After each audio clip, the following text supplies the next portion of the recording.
Cette vidéo pour expliquer comment trouver la médiane, alors dans différents cas.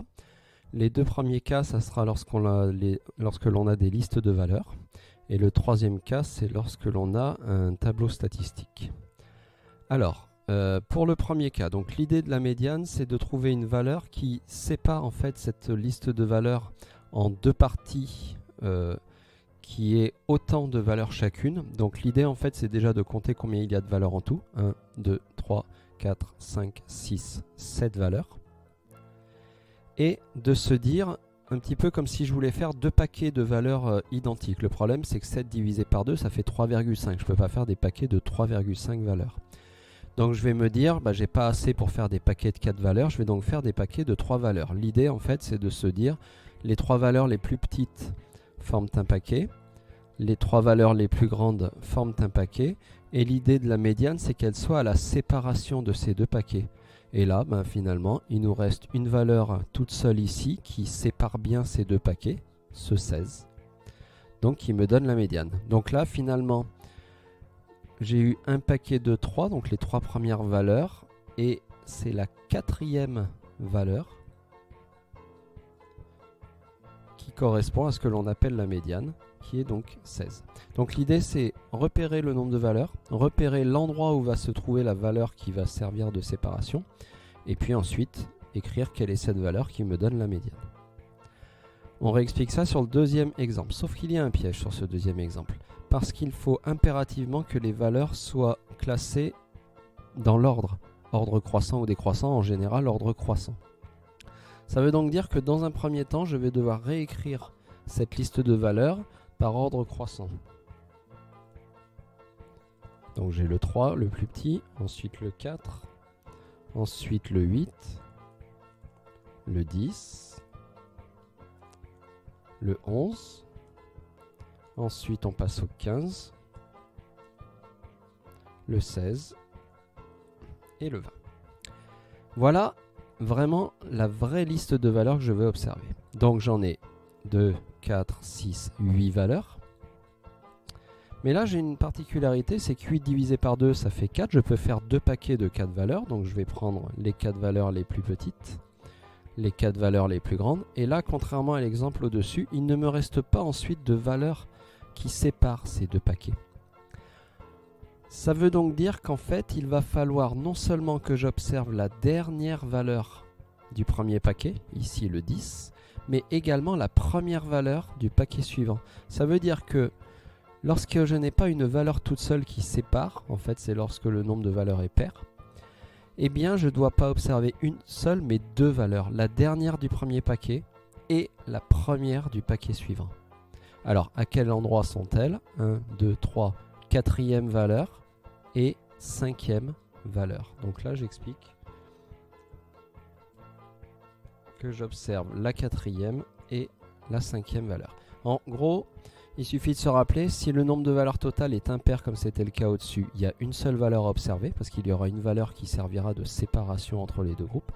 Et si le nombre de valeurs est pair, comme c'est le cas là, il y a deux valeurs observées, la dernière du premier paquet et la première du paquet suivant, ici la 4e et la 5e valeur.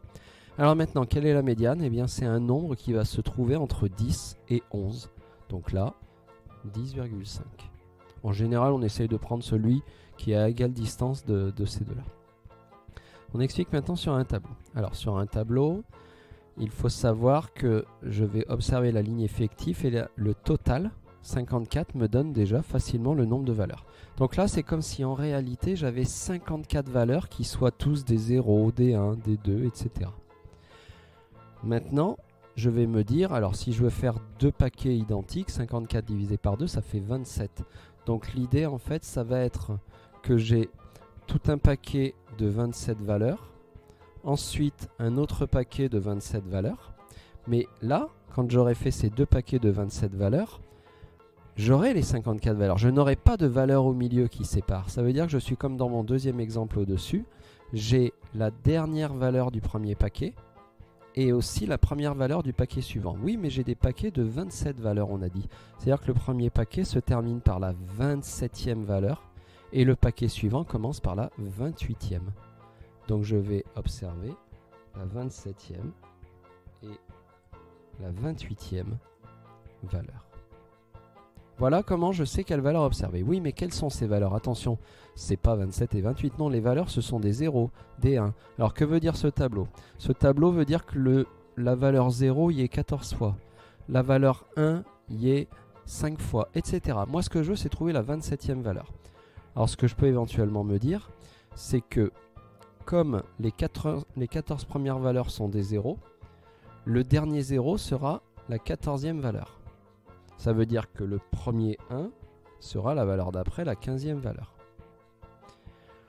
Oui, mais là, je m'étais arrêté à la 14e valeur. Si je rajoute les 5 valeurs suivantes qui sont des 1, 14 et 5, je suis en train de voir que le dernier 1, 14 et 5, 19, sera la 19e valeur. C'est-à-dire, je reprends, tous les 0 correspondent à 14 valeurs, ça va dire que ça va jusqu'à la 14e valeur. Et quand je rajoute les 5 valeurs suivantes qui sont des 1, 14 et 5, ça m'amène à la 19e valeur. Le problème, c'est que je ne suis toujours pas là où je veux. Je veux être à la 27e et la 28e valeur. Je vais donc faire pareil ici. De la 19e, je vais rajouter les 12 autres valeurs après. 19 et 12 vaut 31. Ça veut dire que le dernier nombre 2 de ma liste de nombres, c'est la 31e valeur. Oui, mais moi, je voulais la 27e et la 28e valeur. Elles sont par là, ces 27 et 28e valeurs. Ce sont des 2. Ça veut donc dire que mon premier paquet de 27 valeurs se termine par un 2. Et mon paquet suivant commence également par un 2, c'est-à-dire la 27e et la 28e valeur. La médiane est censée se trouver entre le 2 et le 2. Eh bien, c'est tout simplement le 2. Si par contre, la valeur d'après, ça avait été un 3, j'aurais mis 2,5. Voilà ces cas. Donc, sur les listes, c'est assez simple parce qu'on arrive bien à visualiser les deux paquets de valeurs que l'on veut faire. Et sur un tableau, il faut déjà bien repérer par rapport au nombre de valeurs quelles sont les valeurs à observer. Et ensuite, aller les chercher correctement au tableau. On peut se servir de ces petits nombres que j'ai marqués là, qui permettent de voir quelle est la dernière valeur. Le dernier 0, c'est la 14e valeur, le dernier 1, la 19e valeur, le dernier 2, la 31e valeur. Alors ça veut dire que la 27e et la 28e valeur étaient aussi des 2.